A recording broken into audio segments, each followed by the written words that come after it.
ಹೊಳಲ್ಕೆರೆ ಪಟ್ಟಣದಲ್ಲಿ ರೈತ ಸಂಘದ ಸದಸ್ಯರು ರಸ್ತೆ ತಡೆ ಮಾಡಿ ಪ್ರತಿಭಟನೆ ನಡೆಸಿದ್ದು, ಪೊಲೀಸರು ಮಧ್ಯೆ ಪ್ರವೇಶಿಸಿ ರೈತರನ್ನು ವಶಕ್ಕೆ ಪಡೆದಿದ್ದಾರೆ.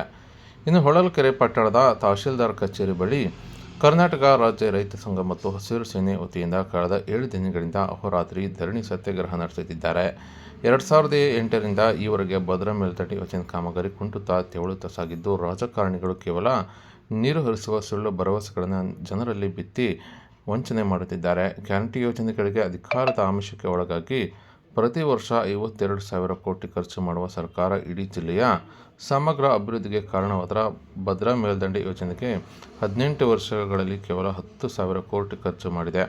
ಇನ್ನು ಈ ಬಜೆಟ್ನಲ್ಲಿ 5,000 ಕೋಟಿಗಳನ್ನು ಕಾಯ್ದಿರಿಸಿ ಕೆಲಸಕ್ಕೆ ವೇಗ ಕೊಡಬೇಕೆಂದು ಆಗ್ರಹಿಸಿ ಪ್ರತಿಭಟನೆ ನಡೆಸುತ್ತಿದ್ದಾರೆ.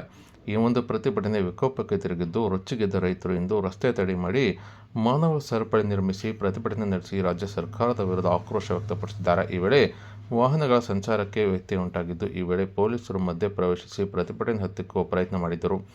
ಈ ವೇಳೆ ರಸ್ತೆಯಲ್ಲಿ ಕೂತು ರೈತರು ತಮ್ಮ ಆಕ್ರೋಶ ವ್ಯಕ್ತಪಡಿಸಿದ್ದು, ಈ ವೇಳೆ ಪೊಲೀಸರು ಪ್ರತಿಭಟನೆ ನಿರತರ ರೈತರನ್ನು ತಮ್ಮ ವಶಕ್ಕೆ ಪಡೆದಿದ್ದು, ರೈತರು ರಾಜ್ಯ ಸರ್ಕಾರದ ವಿರುದ್ಧ ಘೋಷಣೆಗಳನ್ನು ಕೂಗಿ ತಮ್ಮ ಆಕ್ರೋಶ ವ್ಯಕ್ತಪಡಿಸಿದ್ದಾರೆ.